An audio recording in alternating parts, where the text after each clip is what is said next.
So, ngayon, kunin natin yung critical points. Same process guys, copy lang natin. Then, gawin lang natin siyang equal. Then, i-factor out natin yung x squared minus 6x plus 9. Anong kakalabasan?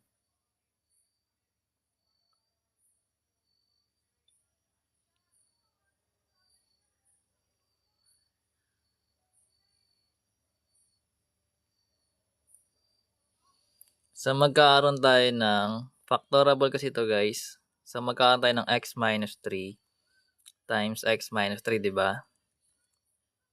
Tin-equate sa 0. So, pag napansin mo kasi na parehas yung factor, pwede mo siyang gawing x minus 3 na naka-squared, no? Kasi parehas lang naman sila eh. At dahil parehas nga sila, ibig sabihin yung magiging sagot natin sa critical point is isa lang. Which is 3. Titig method lang yun eh. Pag minus, may positive na yan. So, ngayon pwede mo na siya ilagay sa number line. So, pag nilagay mo sa number line, ito yung 0 mo, then ito yung 3. Diba? And remember, yung symbol natin is meron tayong or equal dito. So, instead na shade, na open circle yung ilalagay mo, i-shade mo to. Kasi part siya ng solution set. Gets? So, kapag ganyan, pili ka sa left side tsaka right side na na numbers. Kasi magka-test point ka dyan eh.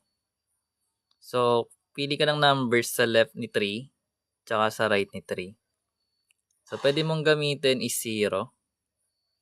Then, pwede mo dito gamitin is 4. Pero actually, kahit isa lang pwede mong gamitin dito eh. Kasi isa lang naman yung point. Diba? So, pag hindi mo nakuha sa 0, ibig sabihin yung kabila na yung sagot. Hindi, pwede rin kasing gitna lang yung sagot eh.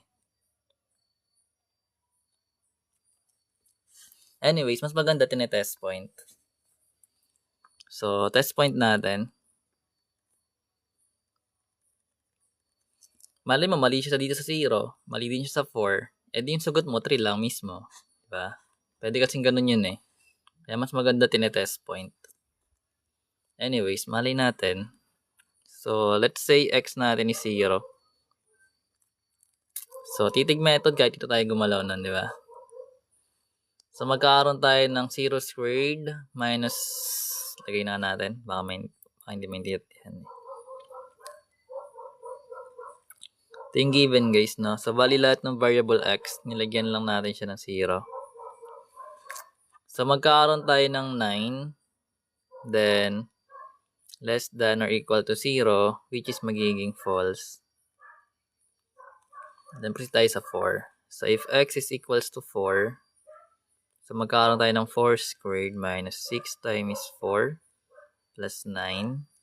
Then, less than or equal 0. So, galing pa rin yung dito, no? Lahat ng variable x, pinalitan lang natin siya ng 4. Anyway, so ito magiging 16 minus 24 plus 9 greater than or equal to 0. Ano to guys? True or false? Magiging 1 less than 0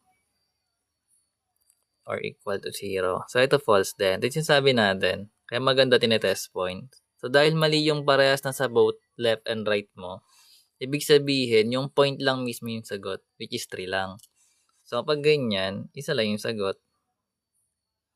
Yung 3 lang mismo. Pwede nga ganyan yan eh. Kasi kasali yan eh. Yan. Ganun siya ginagawa actually.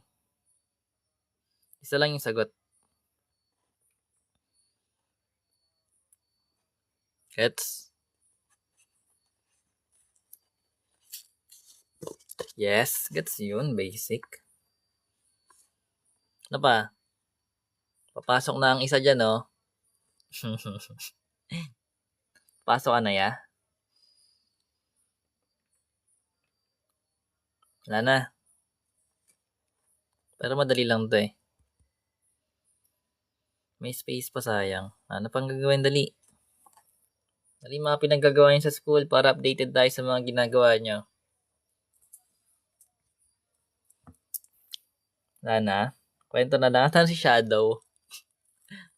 Kwentuhan eh, no? Daming ganap din sa buhay nun eh. Paano naman po sa pagsulat? Sa pagsulat ng sagot? Ng ano? Yung union. Hindi kapag ganito guys, hindi lagay mo siya x equals 3. Kasi yun lang yung sagot dun eh. So ito yung magiging sagot mo. Exactly 3 yung sagot.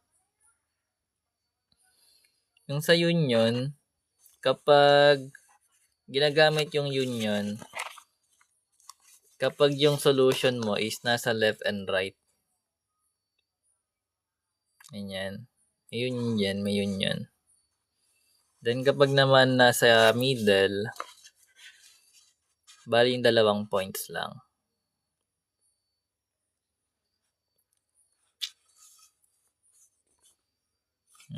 Pero pag hindi mo naintindihan, may mga bits tayo niyan dito.